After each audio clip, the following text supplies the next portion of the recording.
ইরানের প্রয়াত সর্বোচ্চ নেতা আয়াতুল্লাহ আলী খামেনির শেষকৃত্য অনুষ্ঠানকে ঘিরে নিরাপত্তার বলয় তৈরি করেছে দেশটির সরকার। জানাজার সময় সম্পূর্ণ বন্ধ থাকবে তেহরানের আকাশ।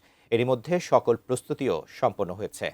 তবে এমন পরিস্থিতির মধ্যে এবার খামেনি হত্যার প্রতিশোধ নেওয়ার কঠোর হুঁশিয়ারি দিয়েছে ইরান। যুক্তরাষ্ট্র ও ইসরায়েলকে এই শাস্তির মুখোমুখি হতে হবে। আরও জানাচ্ছেন এসআই রাজ। যুক্তরাষ্ট্র ও ইসরায়েলের যৌথ হামলায় নিহত ইরানের সর্বোচ্চ নেতা আয়াতুল্লাহ আলী খামেনি হত্যার প্রতিশোধ নেওয়ার হুঁশিয়ারি দিয়েছে দেশটির সর্বোচ্চ জাতীয় নিরাপত্তা পরিষদ। বুধবার ইরানের জাতীয় নিরাপত্তা পরিষদের মিডিয়া শাখার এক্স অ্যাকাউন্টে পরিষদের সচিব মোহাম্মদ বাঘের জোলঘাদর স্বাক্ষরিত একটি বার্তা প্রকাশ করা হয়।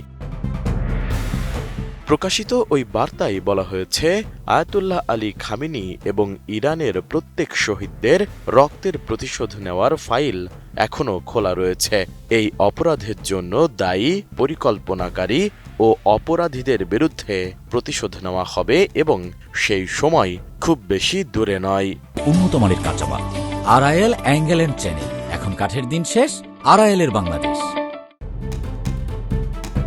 গত ২৮ ফেব্রুয়ারি যুদ্ধের প্রথম দিনে মার্কিন ও ইসরায়েলি হামলায় নিহত হন ৮৬ বছর বয়সী আয়াতুল্লাহ আলী খামেনি। একই হামলায় নিহত হন তার পরিবারের আরও কয়েকজন সদস্য। এছাড়া ওই হামলায় আহত হন তার পুত্র ও বর্তমান সর্বোচ্চ নেতা মোজতবা খামেনিও। এরপর থেকে তিনি লোকচক্ষুর আড়ালে রয়েছেন। আত্মগোপনে থেকেই ইরানের গুরুত্বপূর্ণ সব সিদ্ধান্ত নিচ্ছেন।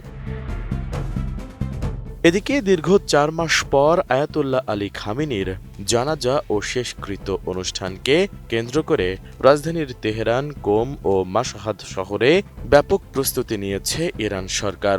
এর মধ্যেই দেশটির পক্ষ থেকে খামেনি হত্যার প্রতিশোধের এই হুঁশিয়ারি এলো। অন্যদিকে খামেনির জানাজা ও দাফনকে কেন্দ্র করে ব্যাপকভাবে ফ্লাইট নিয়ন্ত্রণের ঘোষণা দিয়েছে ইরানের বেসামরিক বিমান চলাচল সংস্থা। সংস্থাটির প্রধান আবুজার শিরুডি জানিয়েছেন, মেহরাবাদ বিমানবন্দর শুক্রবার সকাল থেকে সম্পূর্ণরূপে বন্ধ থাকবে। এই নিষেধাজ্ঞার আওতায় কূটনৈতিক ও রাজনৈতিক ফ্লাইট অন্তর্ভুক্ত থাকবে না এবং ওই দিন ইমাম খোমেনি বিমানবন্দর সাধারণ মানুষের জন্য খোলা থাকবে।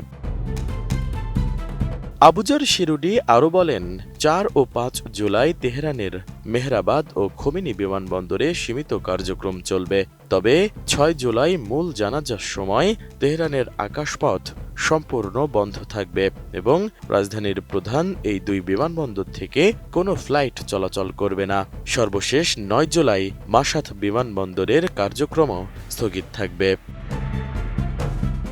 এসআই রাজ, এটিএন নিউজ।